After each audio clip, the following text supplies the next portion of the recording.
Hello दोस्तों, नमस्कार। स्वागत है आपका हमारे यूट्यूब चैनल एग्ज़ाम मेमर्स में। आज की वीडियो काफ़ी लंबे समय के बाद मैं आपको एक अपडेट देने जा रहा हूँ। यूपी ट्रिपल एससी का सारा मामला समझो। मतलब यूपी ट्रिपल एससी में इतने समय में क्या हुआ, अब यूपी ट्रिपल एससी के एग्ज़ाम कब से स्टार्ट होंगे, क्या टेंडर मिला है, किसको टेंडर मिला है, टेंडर आउट हुआ है या फिर नहीं हुआ है, धरना प्रदर्शन का क्या प्रभाव रहा है, एजेंसी सेंटर कहाँ जाएंगे, अब एग्ज़ाम कब से शुरू हो सकते हैं, सचिव जी का क्या जवाब रहा, सचिव जी ने क्या आश्वासन बच्चों को दिया है। इन सभी बातों के ऊपर आज विस्तार में चर्चा की जाएगी। आप सभी लोग वीडियो के साथ बने रहें। तो सारे आपके जितने भी पेपर हैं, जूनियर असिस्टेंट, बीपीओ या फिर अन्य किसी एग्ज़ाम के, आप सभी बच्चों के लिए ये वीडियो कारगर होने वाली है, क्योंकि ये किसी एग्ज़ाम के लिए वीडियो नहीं है, ये एक एजेंसी के लिए वीडियो है, पूरा आयोग के लिए वीडियो है। तो यूपी ट्रिपल एससी ने एजेंसियों के लिए अब एक नई प्रक्रिया निकाली है, जो कि आप लोगों ने भी देखा होगा कि एक से अधिक एजेंसियां जो है पेपर बनाया करेंगी, क्योंकि एक से अधिक एजेंसियां रहेंगी तो फिर पेपर आउट होने का संभावना कम रहेगा। और सेंटर आप जानते हैं कि यूपी पुलिस वाला ही सीन होगा अब इसमें भी। यहाँ पर सेंटर सरकारी स्कूल या यूनिवर्सिटी में ही जाएंगे, प्राइवेट कॉलेजेस में नहीं जाएंगे, क्योंकि प्राइवेट कॉलेजेस वाले अधिकतर ऐसा हो सकता है कि ये सरकार मानती है कि प्राइवेट कॉलेजेस वाले कुछ चंद पैसों के लालच में पेपर आउट करवा दें, क्योंकि उन्हें तो सरकार से इतनी नहीं मिल सकता है कि वो उतने में अपना खर्चा चला सकें, इसलिए ऐसा कर सकते हैं वो लोग।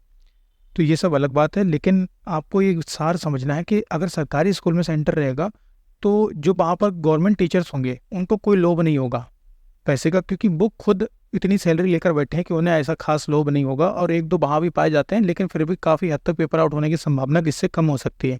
एग्ज़ाम आपके कब से शुरू होंगे इस चीज़ के ऊपर आपको अभी बताया जाएगा। तब तक आप पहले आगे समझिए कि सचिव जी ने क्या कहा और क्या बातें हुई हैं।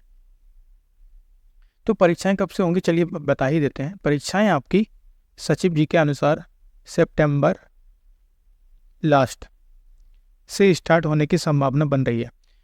समस्त टीचर यूट्यूब पर जितने भी हैं सभी कह रहे थे कि जुलाई में बीपीओ का पेपर, जुलाई में आपका जूनियर असिस्टेंट का पेपर होने वाला है।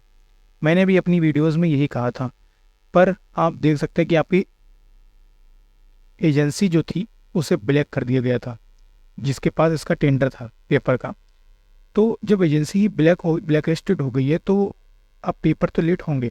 अब नई एजेंसी टेंडर लेगी और नई एजेंसी के अनुसार जो है धीरे धीरे सारी प्रक्रिया बढ़ेगी। और यूपी ट्रिपल एससी वैसे ही स्लो चलता है, फिर भी ये जल्दी करने का प्रयास करेंगे। सितंबर तक आपका हो सकता है कि पेपर होना स्टार्ट हो जाए।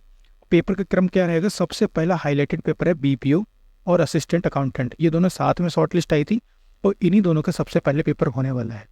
इसके बाद में इन्फोर्समेंट कांस्टेबल और जूनियर असिस्टेंट 5512 इनका पेपर होने वाला है।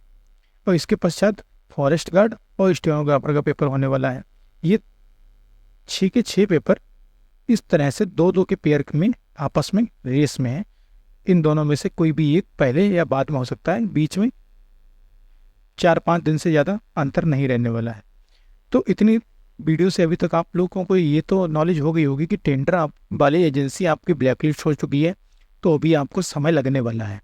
तो कृपया आप अपनी तैयारी जारी रखें, क्योंकि तैयारी आप छोड़ेंगे तो एजेंसी कब आएगी, कब पेपर हो जाएगा, आपको पता नहीं चलेगा। और आपकी तैयारी, ये आप मान के चलिए, अगर आपने एक बार गड्ढा खोदना शुरू करा और आपने अगर गड्ढा खोद कर छोड़ दिया तो वो प्राकृतिक धूल से भी भरने लगता है।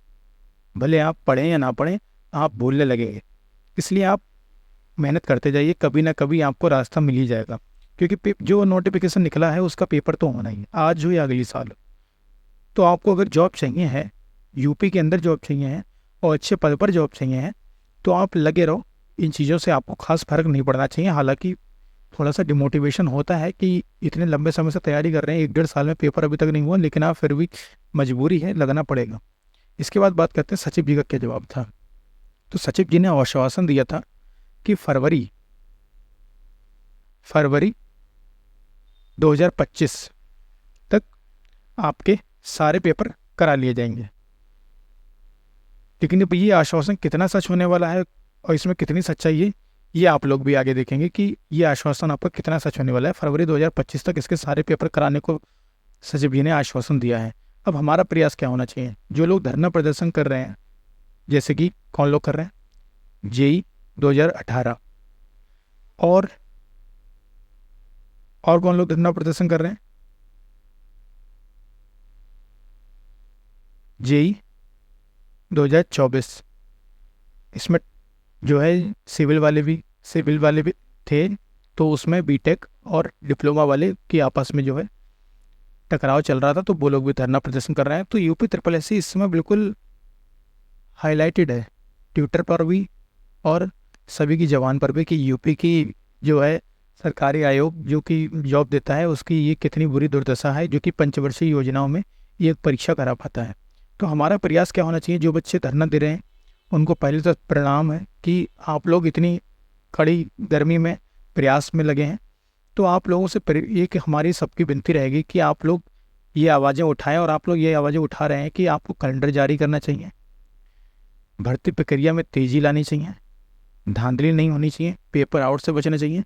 और एक बात और, सिलेबस के हिसाब से पेपर होना चाहिए, क्योंकि अभी तक आप देखेंगे कि नॉन टेक्निकल का पेपर देकर टेक्निकल में लोग जा रहे हैं और नॉन टेक्निकल उन्हें अलग से पढ़ना पड़ रहा है। तो जो लोग टेक्निकल के बैकग्राउंड के हैं या तो उनका अधियाचन ही यूपी ट्रिपल एस सी के पास नहीं जाना चाहिए, अगर जा रहा है तो पैट के पेपर को केवल नहीं सोचना चाहिए, क्योंकि पैट के पेपर में ऐसा कुछ खास नहीं है कि एक टेक्निकल के बच्चे को वो जो है जज कर पाए। तो ये सारी कमियां हैं अभी भी पैट की परीक्षा में और यूपी ट्रिपल एस सी आयोग में। मैं उम्मीद करूंगा कि ये जल्द से जल्द आयोग की नज़र में आए और आयोग इन्हें सुधारने का प्रयास करे। चलिए धन्यवाद। चैनल को सब्सक्राइब नहीं करा है तो सब्सक्राइब कर लीजिएगा। इसी के साथ आपको अगली अपडेट में बताया जाएगा कि अब इसका आगे क्या फाइनल कंक्लूजन हो सकता है। तब तक जानकारी जुटाने के लिए समय चाहिए होता है, क्योंकि जो बच्चे धरना दे रहे हैं उनसे बात होती रहती है, कुछ हमारे मित्रगण भी हैं, तो बातों के हिसाब से पता चलता है कि आखिर सचिव जी का मूड क्या है, अभी क्या करना चाहते हैं वो। चलिए धन्यवाद।